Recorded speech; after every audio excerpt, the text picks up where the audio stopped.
Since Architects for Aid was set up 18 months ago, it's embarked on a clutch of projects. One of the most interesting is here in Maputo, which is the capital of Mozambique.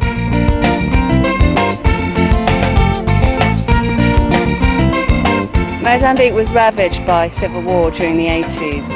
It suffered a serious flood in the year 2000, and the problems of HIV and AIDS are as prevalent here as they are in the rest of Africa. The result has been that the traditional family has been breaking down, and as a result, children are increasingly running away from home to live on the streets in the city centre. Many of Maputo's street children live in places like this, a derelict shell of a building with no doors or glass the windows, with no power or running water. Over 45 children sleep here at night, eking out a living on the street during the day. We go and search through the rubbish to find bottles to make some money. We put it in our pockets to buy bread and other things. A sack of bottles make us just over £1. Local charity Meninos de Mozambique is doing all it can to help these children and give them a better future.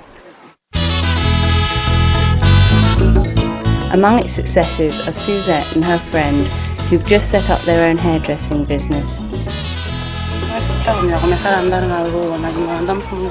We were starting to hang around on the streets, and then we met the street workers from Meninos.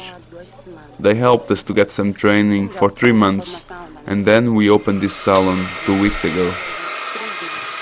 But the charity wants to do more, to intervene early to prevent other children at risk from finding themselves on the street in the first place, which is where Architects for Aid comes in. 46.8% of the children of teenage mothers, mothers under the age of 18. And because of their young age, they're not able to go to school, so they end up within the poverty cycle.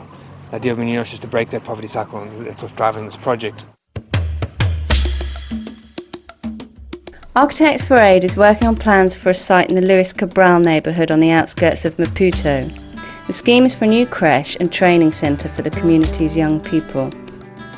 Architects on the ground are sort of unheard of, so we're coming as an architectural organisation to provide a different level of design, a different level of building, but again to feed in, to represent both sides of architecture, the little A and the big A, the architecture from the west and the architecture on the ground. Incorporate those ideas into the actual building itself. Materials-wise, we're looking mainly at sort of treated gum poles or the frame structures. Concrete is a very well-used material in Mozambique, so people are very familiar with it.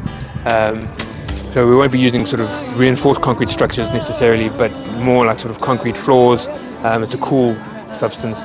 Then roofing materials, we're looking at sheeting, but because of the power lines directly overhead, it's sort of plastic sheeting or fibre cement sheeting. The walls will be locally made blocks. They actually make the molds just around the corner from the site for the blocks. So you could set that even up as a small business that could carry on beyond the making of the blocks. As well as acting as a centre for children at risk, the building will also become a resource for the whole community, offering training and medical advice and becoming a symbol of hope. So phase 1 was pretty much going to be just the creche. Phase 2 is sort of incorporating vocational training for older street children, because Meninos get involved with street children from a young age, and as they get older they feel they need to support the children. So the idea is that spaces within the building can be used to provide vocational training for trades such as sewing or hairdressing or welding or carpentry. Maputo is now being able to drag itself out of its poverty cycle, but it's a slow process. It's going ahead, and that's one of the reasons we're here. When this building is complete, it will be the fulfilment of a dream for the local charity and the start of a new future for the neighbourhood's children.